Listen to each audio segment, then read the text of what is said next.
This episode is sponsored by Day by Day Book, a guided journal that helps you navigate the ups and downs of change while creating a life you love. For more information on the classic, recovery, or teen day book, go to livedaybyday.com. Journaling is something that's kind of come more into view over the past several years as a way for people to help support mental health, but it's also a really great tool for just wellness in general. So I wanted to talk a little bit about that and just give you a little bit of a behind the scenes look at some of the benefits of journaling because it's really pretty eye-opening. Welcome to Journeys Through Change, a podcast that inspires women to let go of the fear and say yes to possibility. I'm your host, Noelle Van, an author, creator, and empowerment coach who spent years in corporate America helping innovators and leaders ride the waves of change with ease and grace.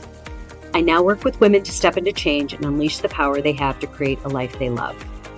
Whether you're contemplating a change in your career, relationship, health, lifestyle, or anything in between, nothing's off the table. I'll be offering up simple insights to help you manage the ups and downs of change and sharing interviews with successful women who took a leap of faith to create the life they knew they were meant to live, sharing their wisdom, advice, and all the juicy lessons they learned along the way. So get cozy in your favorite comfy chair and let's get started. So I wanted to talk a little bit today about journaling. It's something that I get asked a lot about, and I wanted to share a little bit about my journey with journaling and some of the benefits that I think people will really be pretty astounded by. Journaling is something that's kind of come more into view over the past several years as a way for people to help support mental health, but it's also a really great tool for just wellness in general. So I wanted to talk a little bit about that and just give you a little bit of a behind the scenes look at some of the benefits of journaling because it's really pretty eye-opening. Just to get started, I want to talk a little bit about how I started journaling just to give you a little bit of grounding. So I started journaling probably back when I was 14, 15 years old. It was really more of an outlet just for my formative years, kind of a way of understanding life in general. And in my mid-30s, and looking for ways to cope pretty much with the stress of my work life, I had developed some pretty unhealthy habits. And so I stopped journaling altogether during that time. And it's not until I got sober 13 years ago that I returned to the practice. So I had kind of been out of it for a while and then jumped back in. I tell people that journaling saved my life, and I really mean that. It really opened me up to understanding myself better, especially in early recovery, just helping me connect the dots between my thoughts, behavior, and just how I felt every day. All this to say, journaling can really support you in different ways and at different times in your life. Just as we spend our time talking about this, I want you to think about journaling and maybe how it might be able to help you move forward, because I think a lot of people are starting to turn to it as a really great alternative to other modalities, but just writing in general. The benefits of journaling. This is a really interesting one. And I've done some research on this, and there's some pretty amazing statistics out there. But the one thing I want to say before we even go into this is if you are contemplating journaling at any time, you want to make sure that you start or get started on your own terms. I say this because when you start any habit, it's really beneficial to make sure that you are making it as easy as possible to do it every day. And it could be 5 or 10 minutes. It could be a full hour. People tack it on to the beginning of their day, the end of their day. It really just depends on what makes sense for you. But it's really important to do that so that you can stick with it. And then it kind of takes on a life of its own, I have to say.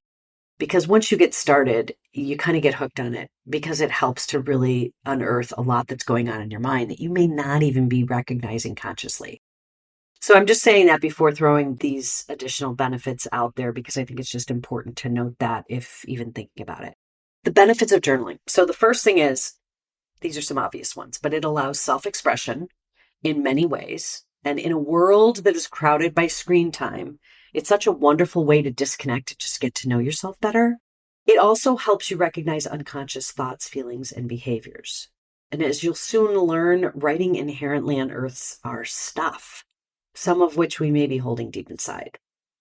It also helps identify patterns. So as you start to see your thoughts and behaviors and you're jotting them down on paper, you can start to really connect those dots and get a better understanding of what's going on. And once you do that, you can start to make adjustments and then really enhance your life in a lot of different ways by knowing that or by having that information. And lastly, it helps you to track progress, identify opportunities, and just celebrate wins. So We don't often look back and get to see kind of where we've come from unless we have something that we've documented. And this is why journaling is so beautiful, because you can always take a look at where were you 3 months ago, or where were you a year ago, and how far you've come. So the statistics are what I think are pretty amazing. The first is a study published in Psychological Science that found that people who engaged in expressive writing improved their working memory by approximately 15%. Pretty big deal. Another study published in Psychosomatic Medicine showed a 30% increase in immune system functioning in participants who journaled about emotional experiences. This kind of shows how physiologically it can help you a great deal, especially if you're writing things down. A study published in Applied Psychology found that participants who journaled about positive experiences before bedtime fell asleep faster and had improved sleep quality. That's a huge one. Big one for me, at least. And then a study in the Journal of Research in Personality showed that participants who journaled about problem solving experienced a 20% improvement in creative problem solving abilities. So you can see that the improvements are just pretty immense in terms of all areas of your life. So now to talk a little bit about stress management. Studies link writing privately about stressful events, capturing thoughts and emotions on paper, will decrease mental distress. In addition, there's some valuable interventions happening around PTSD and how self-expression can help alleviate those symptoms. There's a lot going on there in terms of writing and expressing yourself, and then that helping for your emotional health. Also in addiction recovery, and I can speak from experience that had a profound effect on my recovery process. Just being able to recognize wins, understand opportunities, really see how I was thinking and be able to shift some of that negative thinking and really just grow from there. It definitely has a lot of positive ways to approach mental health on a lot of different levels. Now, the last thing I want to talk about is anxiety and depression. Journaling can really give you a greater awareness on so many different levels, but it can bring your thoughts and feelings to the surface. And that's a big deal when dealing with anxiety and depression. Since writing unearths those unconscious thoughts, it can often tell you a lot of things that you didn't recognize were happening unconsciously. And with doing that, it can help you gain greater perspective. So when your thoughts and worries are swirling around, putting pen to paper can really cut down on the chaos. Because when we write things down, it makes them feel more manageable.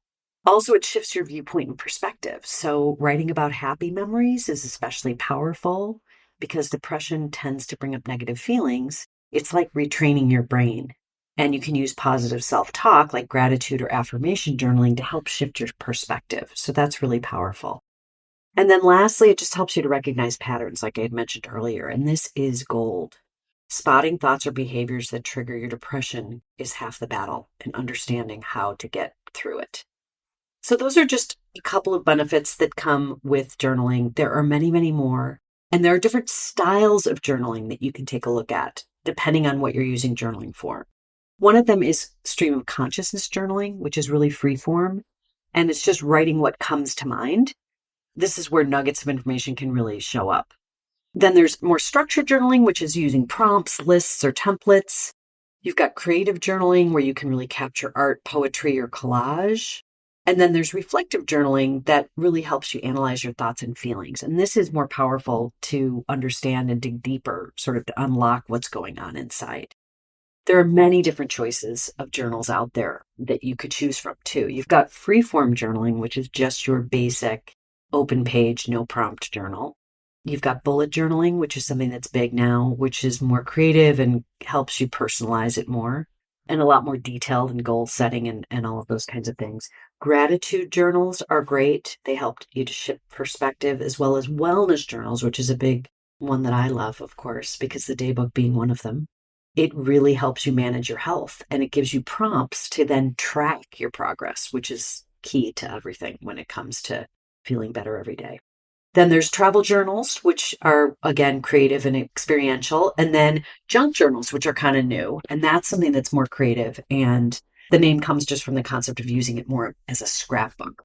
But so there's so many different ways that you can use journaling and so many different styles and tons of them out there. So, of course, I'm a proponent of the daybook, but there are tons of others that can really help you to bring things up and out in different ways. So getting started. just make sure that you set aside time in your schedule. Find a comfortable and quiet spot. Think of your journal as your trusted companion. So it's a judgment-free zone. It's a place for you to just write down your thoughts. Nobody's watching. Nobody's going to be reading it, and really get it down and out on paper. And then tips for success is really just paying attention. Pay attention to your breath too. I always say this to people. When you are sitting down and writing, you want to be in a relaxed state. Just take a few deep breaths before you get started. Be honest with yourself. And the next one is key in developing this habit. You're going to make a world of difference in your daily routine. And I really mean that when I say it. You're going to want to skip it maybe the first couple of days. And then once you get into the habit, I'm telling you, it will be something that is a really beneficial thing that you're not going to want to miss. The last thing I would just say to this is be open to exploring your emotions, because that's what's going to come out on the page. There's a reason for it coming out on the page. And you want to take a look at what that's telling you, because journaling is, if nothing else, a key to kind of opening yourself up to going deeper and understanding yourself better. Now, I'm going to put some journaling prompts in the show notes, because those I think will be just helpful to get you started if you're interested. And just one last thing I want you to think about before we finish, and that is set an intention for your journaling practice. You want to take a few minutes to write down your intention. Is it for greater well-being? Is it for a deeper understanding of yourself? Is it just an easy writing tool to self-express? Is it some new habit, ritual that you want to get started just because you want to put more structure into your routine? Do you want to do it in the evening? Do you want to do it in the morning? Maybe it's 2 or 3 times a week to start. Whatever it is, just set the goal, because it's going to get you started and it's going to help you take those first few steps needed. So with all this said, journaling is a really powerful tool. It's something that I think once you get started with, if you haven't been familiar with writing, it really gets you in touch with the deeper parts of yourself that writing brings up and out. And as I've said in the past, we hold our emotions within our body. And so movement being one that's really helpful, writing is another. So if you can get into the habit of writing and having that deeper understanding and that openness to seeing what's inside, journaling is going to be an amazing next step for you. That's it for now. Until next time. Thanks for listening to the Journeys Through Change podcast. You can find us on Spotify, Apple Podcasts, or really wherever you get your podcasts. And be sure to follow us and leave a review if you've enjoyed this episode. And share it with a friend or on social media to spread the good word, so more women like you can find us and join in on the fun. For more information on the podcast or Day by Day book, go to livedaybyday.com.